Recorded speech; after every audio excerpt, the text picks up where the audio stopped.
నమస్తే. ఇన్నాళ్ళు నన్ను సపోర్ట్ చేస్తూ, ఎంకరేజ్ చేస్తూ మీ ప్రేమని నాకు అందిస్తున్న ప్రతి ఒక్కరికి కృతజ్ఞతలు. అలాగే ఈ వీడియో కూడా ఖచ్చితంగా మీకు ఉపయోగపడుతుంది. లైక్, షేర్ అండ్ సబ్స్క్రైబ్ చేసి మీ సపోర్ట్‌ని నాకు అందించండి. అలాగే ఈ వీడియో పట్ల మీకున్న అభిప్రాయాన్ని కామెంట్ సెక్షన్‌లో కామెంట్ చేసి తెలియజేయండి. ఇప్పుడు వీడియోని చూద్దాం. నమస్తే. Welcome to our channel. నేను పద్మిని. ప్రస్తుతం మనతో పాటు ప్రముఖ ఆధ్యాత్మికవేత్త, ఆస్ట్రోన్యూమరాలజిస్ట్, ఎనర్జీ వాస్తు స్పెషలిస్ట్, శ్రీ విద్య ఉపాసకురాలు శ్రీమతి జయప్రద గారు మనతో పాటు ఉన్నారు. మాట్లాడదాం. నమస్కారం అండి. నమస్తే అమ్మా, శ్రీమాత్రే నమః. నక్షత్రాల గురించి చాలా అద్భుతంగా వివరిస్తున్నారు. ఏ నక్షత్రం వాళ్ళకి ఏ దశలు యోగిస్తాయి అనేది చాలా వివరంగా తెలియజేస్తున్నారు. ఆల్రెడీ పూర్వ పల్గుని వరకు మాట్లాడుకున్నాము. ఇక ఉత్తర పల్గుని నక్షత్ర జాతకులు అసలు ఎలా ఉంటారు, ఎట్లాంటి దశ వీళ్ళకి ఖచ్చితంగా యోగించే పరిస్థితి ఉంటుంది, ఒక్కసారి మీ ద్వారా. తప్పకుండా నాన్న. ఉత్తర ఫల్గుని నక్షత్రం అనేది రవి నక్షత్రం. సో వీళ్ళు చాలా డీసెంట్గా, చాలా చక్కగా, హుందాగా ఉండడానికి ఇష్టపడతారు, అమ్మాయిలైనా అబ్బాయిలైనా. సో జాతకంలో నక్షత్రాల్లో యోగాలు కూడా అంతే వీళ్ళకి. రవి దశ, తర్వాత చంద్రమా దశ, తర్వాత కుజమా దశ. సో కుజమా దశ కూడా అగ్రెసివ్ గా ఉండరు వీళ్ళు. ఆలోచన నార్మల్ గానే వెళ్తారు.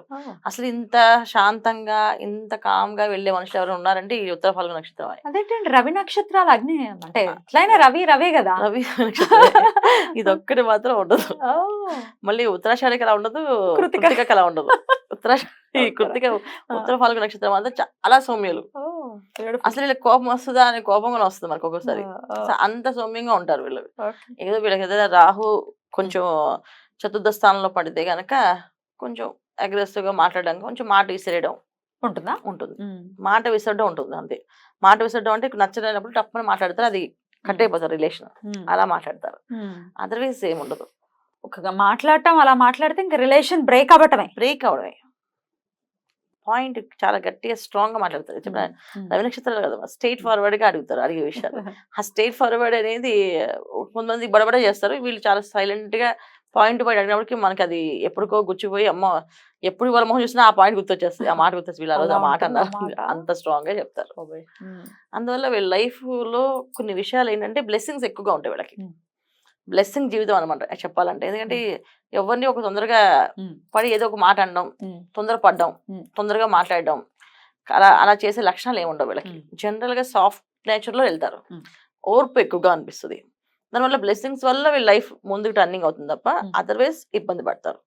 సో వీళ్ళకి ఏ దశలు యోగిస్తాయి అని అంటే జనరల్ గా గురు మహాదశ యోగిస్తుంది. గురు మహాదశ యోగిస్తుంది. ఓకే, అంటే ఇంచుమించు ఒక మొదటి పాదం అయినప్పటికీ ఇంచుమించు 34-35 ఇయర్స్ రావాలి, 36 అట్లా రావాలి. కానీ చంద్రమహాదశలోని తర్వాత వీడికి వచ్చే కుజమహాదశలోని వివాహాలు అయిపోతాయి. అయ్యో, చంద్రమహాదశ అంటే చాలా చిన్న ఏజ్ కదండి. సో చాలా మందికి చిన్న ఏజ్ లోనే వివాహాలు అయ్యే అవకాశాలు కూడా ఈ ఉత్తర ఫల్గుని నక్షత్రాలకి. బాల్య వివాహం. అవును, కొంతమంది అలా అవుతుంది ఆడపిల్లలకి, మగపిల్లలు కాదు. సో ఆడపిల్లల విషయంలో ఇప్పుడు చాలా మంది మనకి బ్రాహ్మిన్స్ లో వేద పండితులకి వివాహాలు అవుతాయి, అమ్మాయిలు ఇచ్చేస్తారు.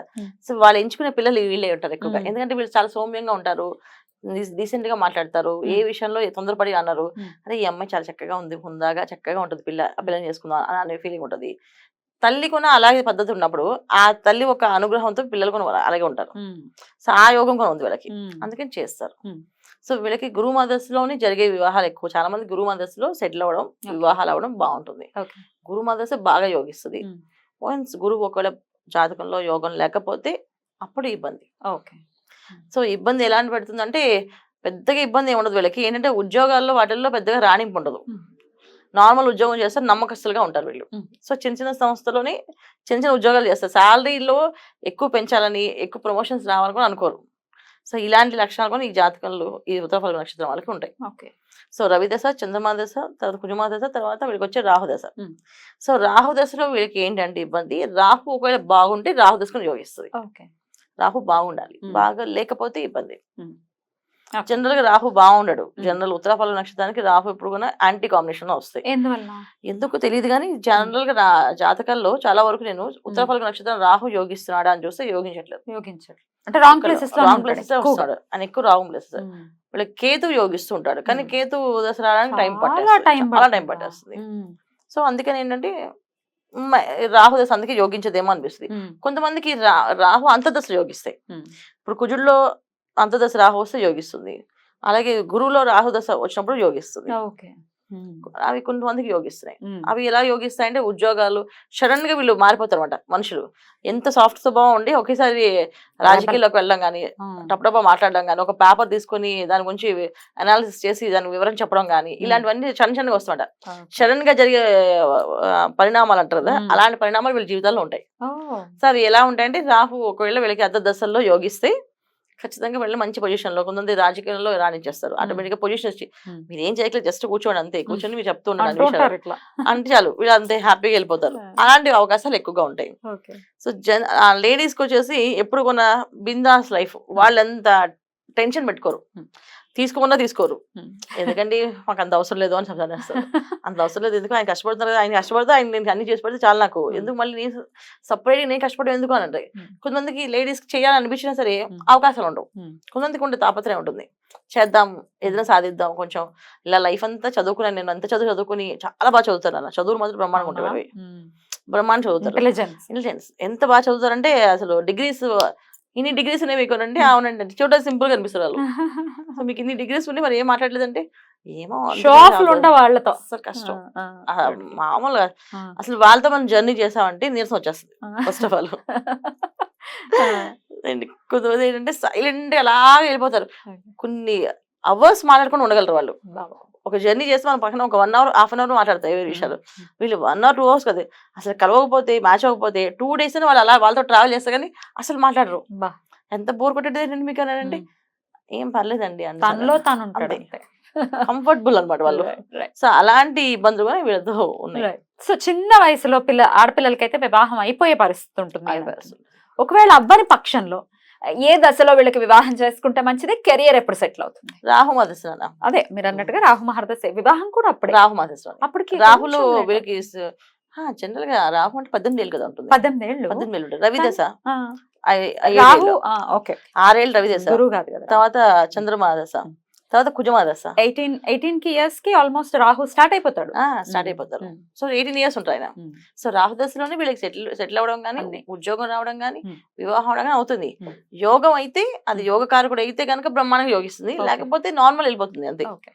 సో ఇది ఒకటి మెయిన్. రాహు దశ ఎందుకు యోగించేటది అంటే, ఒక నిజంగా రాహు బాగున్నా సరే యోగించదు వీళ్ళకి, నార్మల్ గా వెళ్తుంది లైఫ్, అంత స్పీడ్గా వెళ్దు. అదే పుబ్బ నక్షత్రం రాహు దశ యోగిస్తుంది, తీసుకెళ్ళి ఆయన టాప్ లో కూర్చోబెడతాడు. కానీ వీళ్ళకి అలా కూర్చోబెట్టాడు, బాగున్నా సరే బిందాస్ లైఫ్, అంటే ఒక నీళ్ళు ప్రవాహం వెళ్ళంటే అలా ప్లెయిన్ వెళ్తుంది అంతే లైఫ్ అంతే. బెటరే కదండి, ఒడిదుడుకులు వచ్చేసి సుడిగుండాలు వచ్చేసి ఇవన్నీ ఎందుకు అంటే కొంతమందికి ఈ రోజుల్లో ఆ నక్షత్రాలకు ఒప్పుకోరా, ఈ రోజుల్లో ఒప్పుకోరు, పీక్స్ కి వెళ్ళడమే కావాలి. ఏం సాధించుకుంటే ఇది చదువుకొని ఇట్లా కూర్చుంటారని చెప్పేసి చాలా మంది లేడీస్ ఉద్యోగాలు చేయకపోతే హస్బెండ్స్ అడుగుతారు, మా ఆవిడ చదువుకుంది పేరుకి అన్ని డిగ్రీలు అన్ని దుమ్ము పట్టేసినాయి కానీ ఏం చేయదు అలాంటి హ్యూమిలేషన్స్ వింటారు అలా. సో ఏమంటే ఏం కావాలండి, కాఫీ కావాలని వచ్చి అడుగుతుంది చూడు, ఇప్పుడు వంటలు అదే సేమ్ వచ్చి ఏమంటే కాఫీ ఏమి తెమ్మంటారని అడుగుతారు తప్ప మాట్లాడరు. సో ఇలాంటి లక్షణాలు ఉన్నాయి. కొంత అబ్బాయిలు వచ్చినప్పటికి సాధిద్దాం అనుకున్నప్పుడు కూడా సాధించలేకపోతారు ఈ రాహుదశ యోగించడం వల్ల. వాళ్ళు ప్రయత్నం చేస్తూ చేస్తూ చేస్తూ ఫెయిల్ అవుతూ ఉంటారు. దానికి రీజన్ అదే.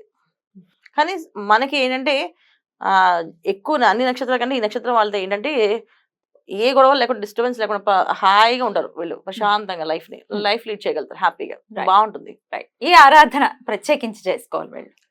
శివారాధన వీళ్ళు బాగా చేసుకోవాలి. శివుడిని ఆరాధించడం వల్ల వీళ్ళకి అన్ని విధాల శ్రేయోషం. ఎందుకంటే వీళ్ళకి మెయిన్ వచ్చేది హార్ట్ అటాక్స్ ప్రాబ్లమ్స్ ఉన్నాయి. హార్ట్ కు సంబంధించిన, హృదయ సంబంధించిన రోగాలు, క్షయ రోగాలు కానీ, తర్వాత హార్ట్ వాల్స్ బ్లాక్ అవడం కానీ ఇలాంటివి జరుగుతాయి. అసలు ఏమి చేయని వాళ్ళకి వీళ్ళకి ఎందుకు వస్తే ప్రాబ్లమ్స్ అంటే జనరల్ గా అంతే, దీని దశలు అది. సో రాహు దశలో రాహులో కుజుడు వచ్చినప్పుడు బాగాలేదు అనుకోండి, రాహు దశలో అంతర్దశ కుజుడు వచ్చాడు అనుకోండి, కుజుడు బాగాలేదు అనుకోండి, డెఫినెట్ గా వీళ్ళకి సివియర్ ఇబ్బందులు వచ్చే అవకాశం. శివారాధన చేయడం వల్ల ఎప్పుడు కూడా. ఎపిసోడ్ లో హస్త నక్షత్రం గురించి మాట్లాడుకుందాం. థ్యాంక్ యూ సో మచ్ అండి. నమస్తే. శ్రీమాత్రే నమః.